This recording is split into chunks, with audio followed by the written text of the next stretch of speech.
యానాదుల కులం గురించి ఆయన రీసెర్చ్ చేసి వారికి నిలబడాలి అని చెప్పి చాలా ముందుకు తీసుకెళ్లే వ్యక్తి అధ్యక్ష. అలాంటి ఎంతోమంది చాలా ఉన్నతంగా ఆలోచించి నేను దళిత కులస్తులని దళిత మేధావులతో నేను కలిసి వచ్చిన వాడిని, వారితో నడిచిన వాడిని. ప్రత్యేకించి ఈ రోజున వర్గీకరణకు సంబంధించి దీనికి మనస్ఫూర్తిగా ఈ స్థాయి దాకా వచ్చింది అంటే ఒకళ్ళు మందకృష్ణ మాదిగ గారు అయితే దాన్ని ముందుకు తీసుకెళ్లిన వ్యక్తి శ్రీ నారా చంద్రబాబు నాయుడు గారు అధ్యక్ష. ప్రత్యేకించి మేము హైదరాబాద్ రోడ్ల మీద మేము తిరుగుతున్నప్పుడు మందకృష్ణ మాదిగ గారు అప్పుడు మాదిగ కులానికి వన్నె తెచ్చిన ఆత్మగౌరవం అనే నినాదం తెచ్చిన మందకృష్ణ మాదిగ గారికి మనస్ఫూర్తిగా నేను వారికి నా ధన్యవాదాలు తెలుపుతాను అధ్యక్ష. ఎందుకంటే ఒక చిన్నబుచ్చుకునే తరం నుంచి మిగతా కులాలకి ఏమాత్రం సర్నేమ్స్ అని అన్ని కులాలు పెట్టుకుంటాయి, కానీ మాదిగ కులం పెట్టుకోవాలంటే ఇబ్బంది పడే పరిస్థితుల్లో నేను మాదిగాని చెప్పగలిగే గుండె ధైర్యంతో ఆత్మగౌరవంతో దాన్ని ముందుకు తీసుకెళ్లిన మందకృష్ణ మాదిగ గారిని అసెంబ్లీ సాక్షిగా మనస్ఫూర్తిగా వారిని అభినందిస్తున్నాను అధ్యక్ష.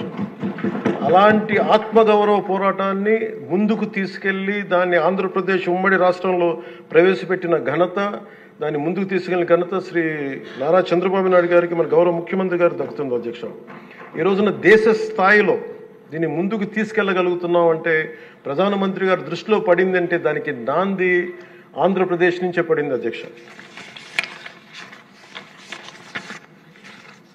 మేజర్గా మాకు అప్పుడు నేను ఇలా దళిత మేధావులతో అందరితో మాట్లాడుతున్నప్పుడు ఇది వర్గీకరణ మాల కులస్తులను తగ్గించి మాదిగలకి మాల కులస్తులకి అన్యాయం జరుగుద్దని చాలా రెండు వర్గాల వారు కూర్చొని మాట్లాడుకునేవాళ్ళు అధ్యక్ష. ఆ టైంలో నాకు వినిపించిన ఆర్గ్యుమెంట్స్ అధ్యక్ష, ఉదాహరణకి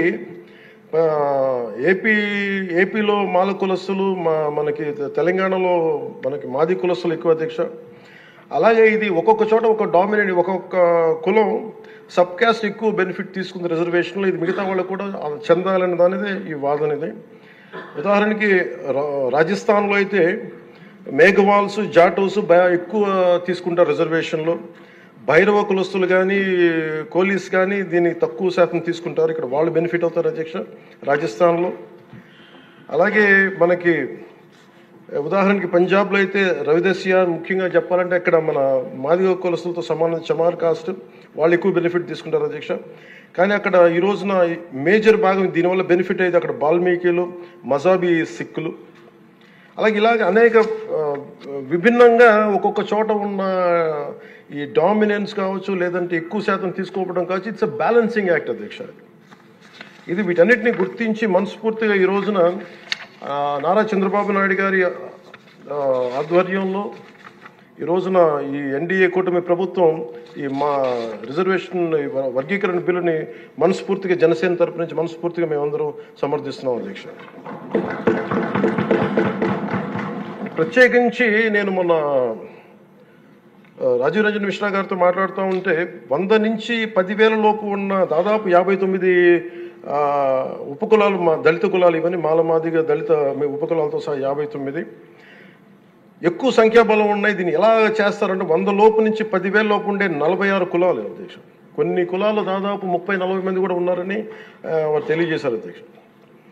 అలాగే ఈ సైంటిఫికలీ ఎనలైజ్డ్ ఎంపిరికల్ డేటాని 4 నెలల వ్యవధిలో గౌరవ ముఖ్యమంత్రి గారు బాధ్యత తీసుకొని మంత్రివర్గంతో ఒక కమిటీని ఏర్పాటు చేసి వన్ మ్యాన్ కమిషన్ గారు శ్రీ రాజీవ్ రంజన్ మిశ్రా గారి ఆధ్వర్యంలో నవంబర్లో మొదలై మార్చి 4 నెలల వ్యవధిలో దీన్ని డేటానంతా సైంటిఫిక్గా అనలైజ్ చేసి ఎంపిరికల్ డేటాని విద్యా, సామాజిక, ఆర్థిక, రాజకీయ, అంతర్గత వెనుకబాటుతనాన్ని వారు మూడుగా విభజించిన విధానం చాలా అద్భుతంగా ఉంది అధ్యక్ష.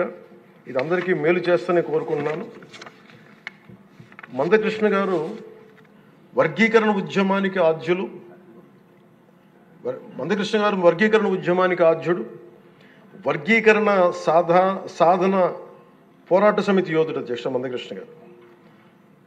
నారా చంద్రబాబు గారు సైబరాబాద్ సృష్టికర్తే కాదు, వర్గీకరణ రూపకర్త కూడా వారు. శ్రీ మోదీ గారు నయా భారత్ నిర్మాతే కాదు, వర్గీకరణ ఫలప్రదాత కూడా. అందుకని మనస్ఫూర్తిగా ఈ వర్గీకరణ బిల్లుని ముందుకు తీసుకెళ్లి దీనిని ఆంధ్రప్రదేశ్ అసెంబ్లీలో ఈరోజు ప్రవేశపెట్టినందుకు మనస్ఫూర్తిగా ముఖ్యమంత్రి గారికి, అందరికీ, మంత్రివర్గానికి, సభ్యులందరికీ మనస్ఫూర్తిగా ధన్యవాదాలు తెలుపుకుంటూ స్పీకర్ గారికి నా హృదయపూర్వక ధన్యవాదాలు తెలియజేస్తున్నాను అధ్యక్ష.